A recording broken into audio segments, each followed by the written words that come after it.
Go ahead. There's your answer. So what's your point? I think you still haven't even answered. Yeah, my point is that you guys are setting up global taxation, as Al Gore has said. It has nothing to do with the environment. I am concerned about cross-species genetic engineering. I am concerned about destroying old-growth forest. I am worried about those type of things. But you guys are gobbling up all the world's concern to just simply line your pockets and make kids read your book in schools and do all this. It's a business, just like you said, Rothschild.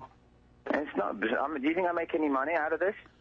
It's the same thing. It's the same thing your your money-changing ancestors did. They're in Germany, Red Shield, and I'm calling you out, Red Shield. We know it's a scam. Okay, well, listen, the funny thing is, if you think it's a scam, I think, then what I want to know is where are you going to live when this planet collapses? Okay, where are you going to be when the next we got a storm break. hits you? I'm challenging you to hold over 3 minutes and to come back, and I'll answer the question about where I'm going to live and what I think about my family. Or are you afraid? Are you going to hang up, Red Shield? You going to stay with us, adventurer? You going to take this adventure challenge with me? We'll see if you're there on the other side. I'm Alex Jones. We got a Red Shield on the line. The Genesis Communications Radio Network proudly presents The Alex Jones Show, because there's a war on for your mind. Well, we've got the son of one of the most powerful Rothschilds in modern times, David Mayer de Rothschild. He is a British adventurer and environmentalist whose book is the official book of the global ad campaign for global taxation and regulatory systems. And he, of course, your school children out there will probably be reading it under the, of course, they don't know how to read. That's all part of the larger plan, but there's lots of pictures for them. David Rothschild, you've got the floor. I've really been running over you. Go ahead. No, that's okay. I mean, I think when you say that it's all about tax, I think you have to look at all the other things which we're talking about. It's the recycling industry and the fact that there's the opportunities now is a $50 billion industry.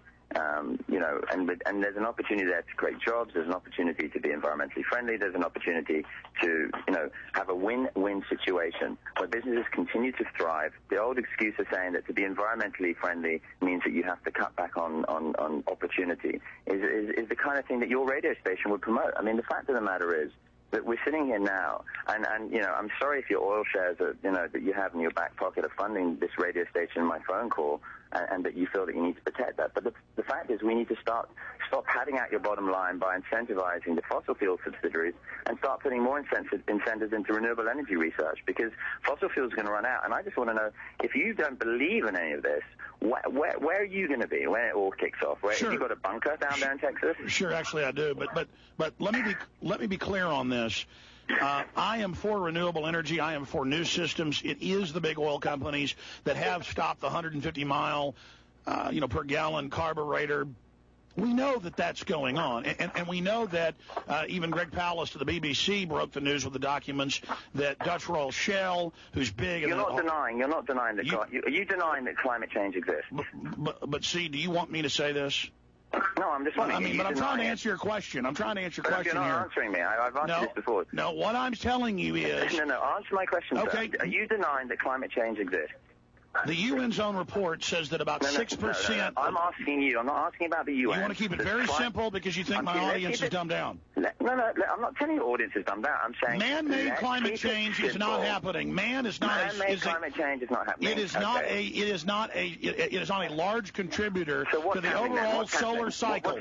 It is not a large contributor to the... NASA says the sun's radiance is the brightest ever recorded, and that it is the sun, energizing the space particuli in the atmosphere, Rothschild, and you know that. It's called Milankovich's cycle. There's 3 different types of cycles, and yes, you're correct. There is an amount of our climatic systems that is dictated by the solar activity. How much solar energy is allowed into our planet, and where the solar energy lands on our planet. But what's happening is, by pumping out greenhouse gases, nitrous oxides, methane, CO2, by our consumption, we are thickening the atmosphere around our planet, which is trapping not only that additional solar energy that you're talking about, but also we're trapping in further greenhouse gases and further heat. Well, let's talk about carbon dioxide. Let me just ask you a question. Carbon dioxide, Al Gore's now been debunked by major scientists, by Channel 4. Let me just finish.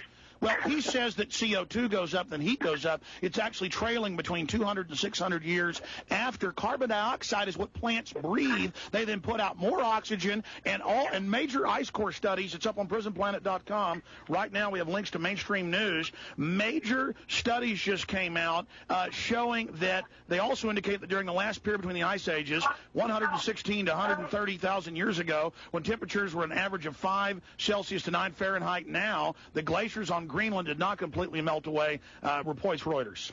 But the point is, right, if the scientific community is coming out, we know that carbon dioxide is directly relatable to the temperature, to the atmosphere on our planet, right, to the temperatures that are, we know that for a fact. No, we don't.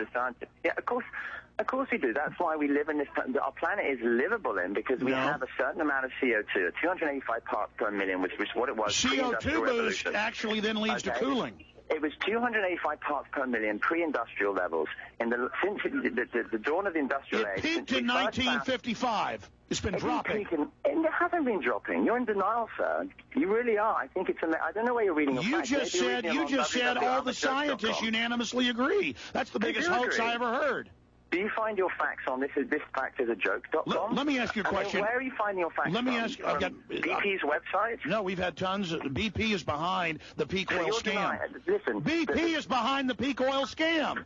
Listen, we have the documents. Listen, CO2 is at 385 parts per million. No scientist in the world will deny that. And if you find that, and you find a scientist who's denying that right now at 385 parts per million of CO2, then you email it to me. I'll have a look, and I'll come back on your show, and I'll tell readers that I was wrong. No, we're not saying that CO2 levels aren't elevated.